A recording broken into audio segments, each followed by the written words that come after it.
Hi Aaron, here we are again, story time. And today's story is called I Know, a Christmas Unicorn Story. In the valley of starlight, where the snow shimmered like sugar and the air smelled faintly of peppermint, there lived a family of unicorns in a cozy little cottage, tucked between two silver birch trees. Mummy Unicorn, Daddy Unicorn, and their two children, Luna and Spark. They filled their home with laughter, light, and the occasional bit of mischief. Luna, the older of two, was clever and curious, but often too sure of herself. Spark, her younger brother, was playful and bright, but had a streak of cheekiness that made him believe he already knew everything there was to know. One chilly morning, while the fire crackled in the hearth, Mummy Unicorn stood by the sink washing glitter-speckled teacups. The smell of cinnamon and warm hay biscuits drifted through the room. Luna, darling, she called gently, could you take your glitter cups downstairs, please? I need the table cleared before dinner. From the other room, Luna replied without even looking up from her colouring book. I know. But her hooves didn't move an inch. A moment later, Daddy Unicorn trotted in from outside, his mane dusted with snowflakes. He shook them off with a chuckle and said, Spark, tidy your mane before we sit down. You've got twigs in it again. Spark didn't even glance up from his pile of toy blocks. I know that, he said proudly, and went right on building. Mummy Unicorn and Daddy Unicorn exchanged a smile, but there was a tired sadness behind it. This had become their daily routine. Every reminder met with the same two words. I know. Days passed into weeks, weeks into months. Seasons changed, and still Luna and Sparks, I know, echoed through the cottage more often than laughter. Their parents tried gentle talks and firm reminders, but it seemed nothing could change the habit. Then came Christmas Eve. Snow fell softly outside the blanketing softly outside, blanketing the valley of the starlight in silver and white. The cottages glowed with warmth. Candles flickered. A pot of berry punch simmered on the stove, and the scent of pine filled the air.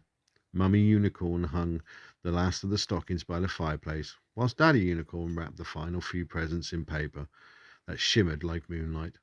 Outside, the night sky deepened into velvet blue, speckled with stars that twinkled brighter than usual. Daddy Unicorn happened to glance out the window and froze. Mummy Unicorn, he gasped, his horns sparkling with excitement. Come quick and look at the sky. She hurried to his side, drying her hooves on a towel. What is it? He pointed upwards. Across the horizon, streaks of gold and silver light danced in sweeping arcs, and then through the shimmering glow came the sound of soft bells, delicate and bright. It's him, she whispered. It's Santa Unicorn. Outside, far above the treetops, a sleigh glided through the air, pulled by 7 gleaming unicorns, each leaving a trail of light that sparkled in the night. The sleigh swooped gracefully towards their valley. Luna, Spark, Mummy Unicorn called, up the stairs, her heart racing with joy. Quickly, come to the window. Santa Unicorn is here. From upstairs came Luna's usual voice. I know. From upstairs came a moment later. Spark shouted back, I know that. Mummy and Daddy Unicorn looked at each other, their eyes soft with disappointment. They turned back to the window just as Santa's sleigh descended through the clouds. The great unicorn himself waved. His mane shimmered like pure starlight. A gentle swirl of snow lifted around him as he whispered a few magical words that only the winter wind could carry. Then, with a flash of silver, he was gone. For a few moments the house was silent, except for the ticking of the old clock and the faint hiss of the fire. Then came the sound of the hooves, 2 pairs clattering down the stairs. Luna, Luna and Spark skidded to a stop by the window, breathing hard, eyes wide. Is he here? Luna gasped. Did we miss him?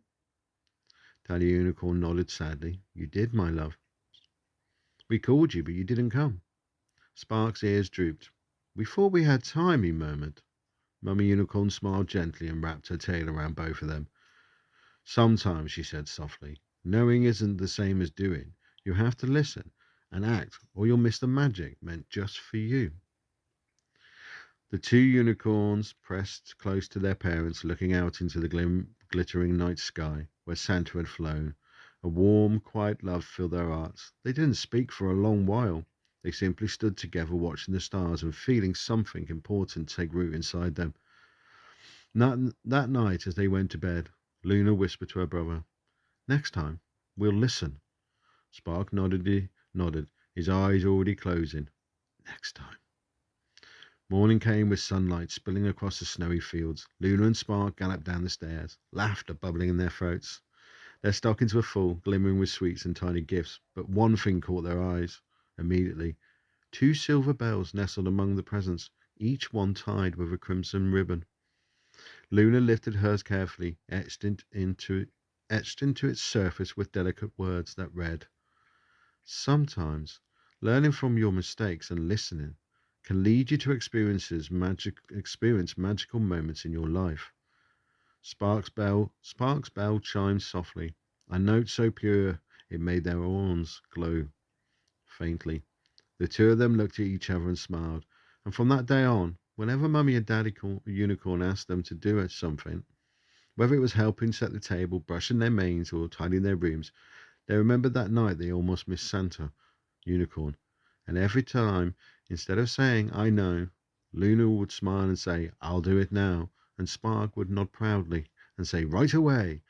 And that Christmas, and every Christmas after, the cottage in the Valley of Starlight shone a little brighter, not because of the lights or the glittering snow, but because two unicorns had learned that listening and doing brings its own kind of magic. Good night, Evan. Sweet dreams. Sleep tight.